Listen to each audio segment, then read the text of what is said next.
So in the second part of the video, we will finish our reading part. We're on page 31, so we're about to finish chapter 3, and we will also finish answering the last text appended question. Okay, last we just read, Cassie bumps into something. She goes outside her window. She gets really scared. What does she bump into? Her dog, right? So that's Jason, their dog.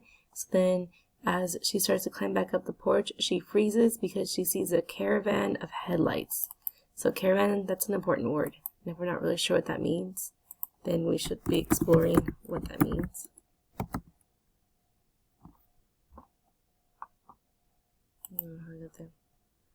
So we got caravan.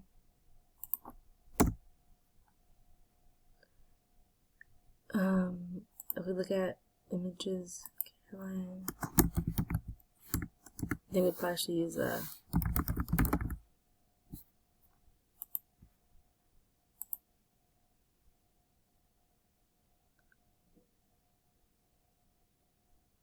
So see, like, these definitions aren't making sense because we're not looking for a technology business.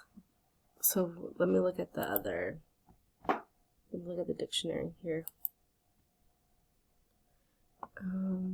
Okay, so it says a vehicle equipped for living in, so we don't think it's that one. A group of people, especially traders or pilgrims, traveling together across the desert in Asia. So I think that one's closer to our definition, but that's not exactly it either. Sometimes you have to visit multiple sources for your definition. Okay, let's see. Here we go. Here's the definition we want. A group of vehicles traveling together as in a file. So that's what we're looking for. So I'm going to bold this. I'm going to put that in my notes. Okay, so she sees a caravan appearing from the east, coming fast along the rain-soaked road like cat eyes in the night. And then she says, her dog whines loudly, growing skittish as the lights approach, and when they slowed and braked before the house, he slunk beneath the porch. So not much of a security dog right there. I wanted to follow, but I couldn't. My legs would not move. So she's so surprised she's kind of like frozen there. The lead car swung into the muddy driveway, and a shadowy figure outlined by the headlights of the car behind him stepped out. The man walked slowly up the drive. I stopped breathing. The driver of the next car got out waiting. The first man stopped and stared at the house for several long moments as if uncertain whether it was a correct destination. Then he shook his head and without a word returned to his car. With a wave of his hand, he sent the other driver back inside, and in less than a minute, the lead car had backed into the road, its headlights facing the other cars. Each of the cars used the driveway to turn around. Then the caravan sped away as swiftly as it had come, its 7 pairs of red rear lights glowing like distant red embers until they were swallowed from view by the Granger forest. Yeah. Jason began barking now that the danger had passed, but he did not come out. So once again, not a very good security dog. As I reached for the porch to steady myself, there was a sense of quiet movement in the darkness. The moon slid from its dark covers, cloaking the earth in a shadowy white light, and I could see Mr. Morrison clearly, moving silently like a jungle cat from the side of the house to the road, a shotgun in his hand. Feeling sick, I crawled onto the porch and crept trembling toward the door.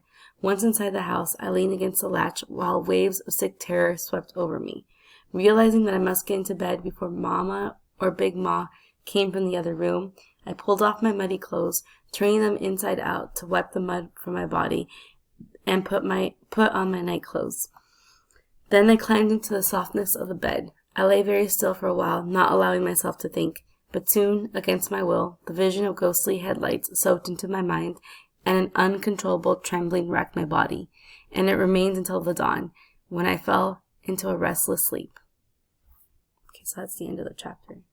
So at this point, you should be asking yourself, like, how is she feeling? And we know that the fact that she has uncontrollable trembling, that kind of just shows us the degree to which she's feeling really scared. And we know that she's feeling scared because dead into the night, she sees a whole line of cars with white men showing up to her house. They get out and they're looking at her house and almost like deciding whether or not to do something. So that would be very terrifying. So let's look at the effect of Stacy's plan. We have a lot of effects to choose from. So really, for this answer, remember with text-dependent questions, there's more than one right answer. So you could say one of the effects is his guilt, as seen here. Another effect is Mr. Avery saying that there's going to be a night ride. Okay, then another effect could be like what happens to the bus or the children.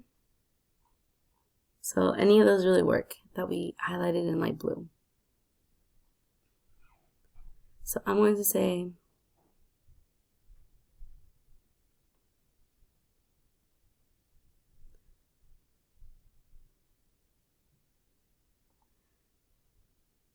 okay, so I'm actually going to choose the one where the bus driver tells the little girl, all y'all gonna be walking for at least 2 weeks by the time we got this thing hauled out of here and to Strawberry to get fixed. And the reason why I'm choosing this one is because it shows that the bus is like in really bad condition, which might be why it has such a powerful effect. But in text it says,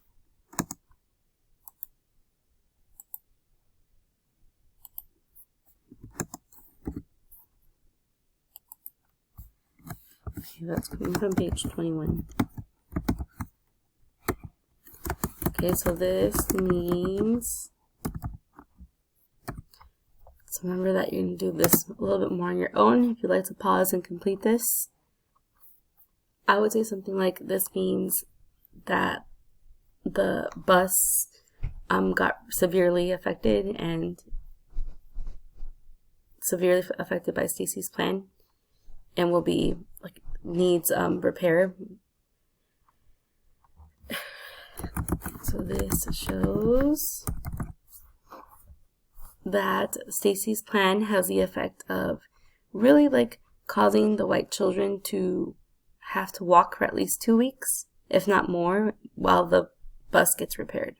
So it's going to be affecting their lives for at least 2 weeks because they went from having a ride every day to school to now they're going to have to walk on their own. Okay, and that really concludes our readings of chapters 2 and 3. So if you follow along with me, you're all done with this week's task. And all you have left to do is the discussion and the quiz. So good job. Thank you for following along.